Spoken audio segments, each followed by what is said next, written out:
Super Magbot is an absolutely enthralling and engrossing precision platformer that's both fair and fun, but exceptionally challenging to complete and do so whilst challenging those online leaderboards.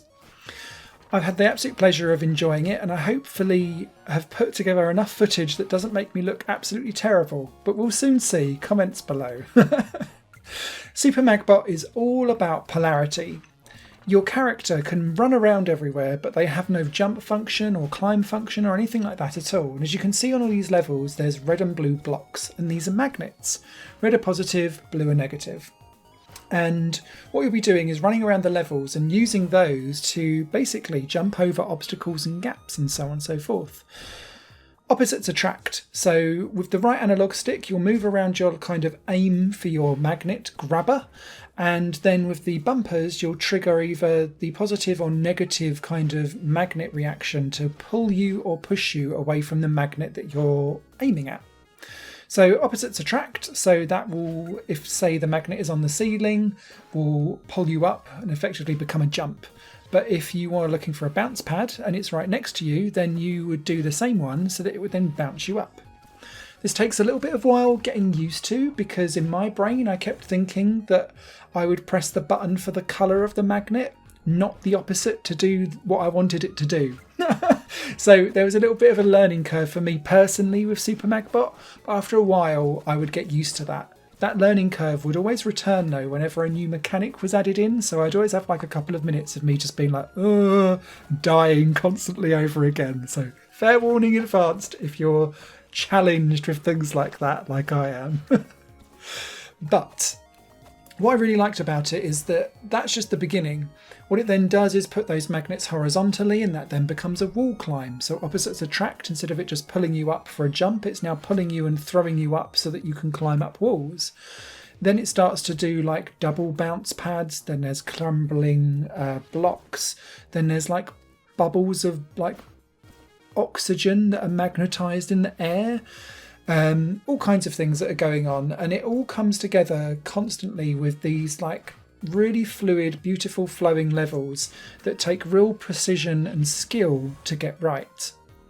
Also included in all of the levels, after the first few that just introduce you to the game, are star fragments. There's 2 in the levels, and they're always positioned at really awkward places that are normally right next to cogs, or slightly in an awkward way for you to try and stay in the game and survive.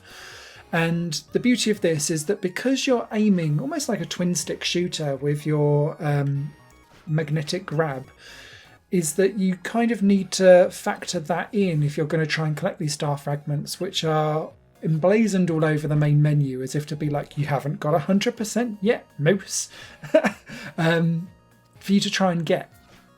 Obviously, you'll be chasing online scoreboards as well, and there's plenty of that to be had with Super Magbot 2. However, what I found was that, and one of the things that I really liked about the game, is that you can add in difficulty curving options to make things easier for you, although that will lock you out of those online leaderboards if you do so.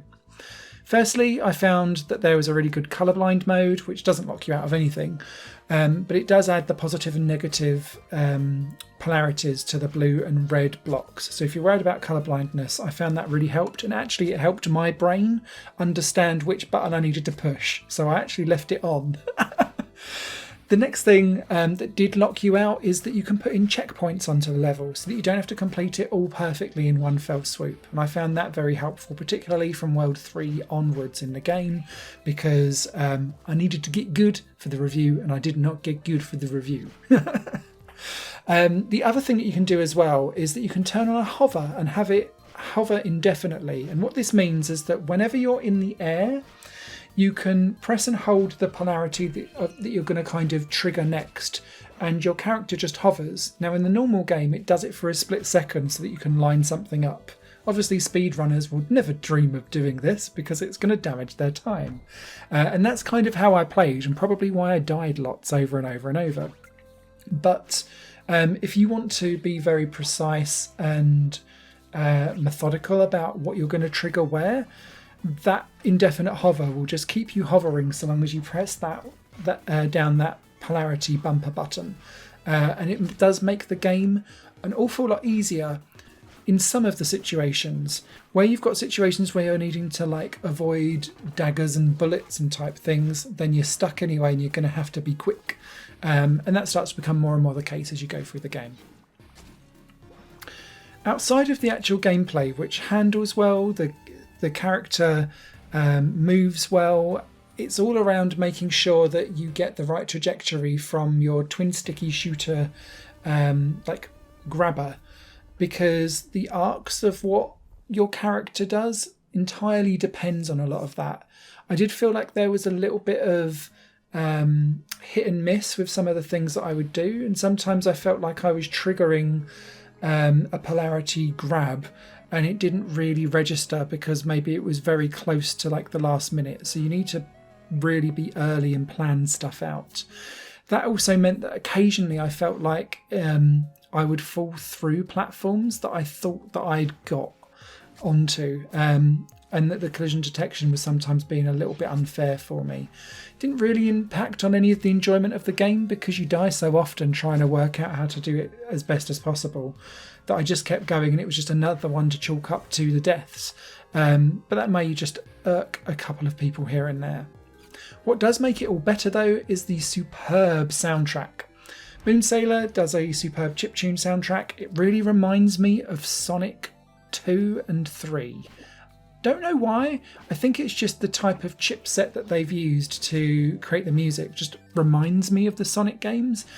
But when you've got that jamming and it feels really good in the background, it doesn't matter if you're repeatedly dying because you're just like back into the game and you keep going with it.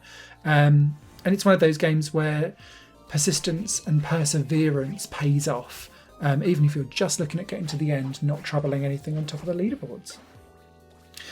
There's over 100 levels in this game. There's plenty to get on with. The boss battles, I just wanted to warn, are a big step up in difficulty because the levels that you have normally are just over a single screen, mostly.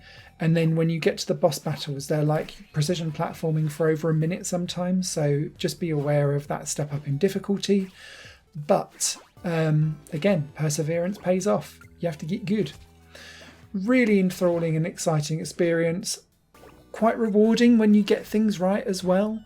And although I will never trouble the score challenges and the leaderboards in any way, shape or form, I had a great time playing Super Magbot, and just getting to the end itself was satisfying enough for me. Written review will be over on highplanegames.com, but precision platformers, do not sleep on this one. It's a real gem. You guys take care. Bye for now. Higher Plane Games is part of the Higher Plane Network, a completely independent media outlet supported by people like you.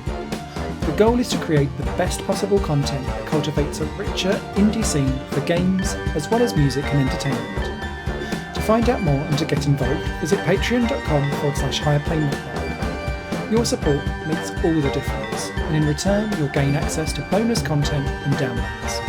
Thank you for watching.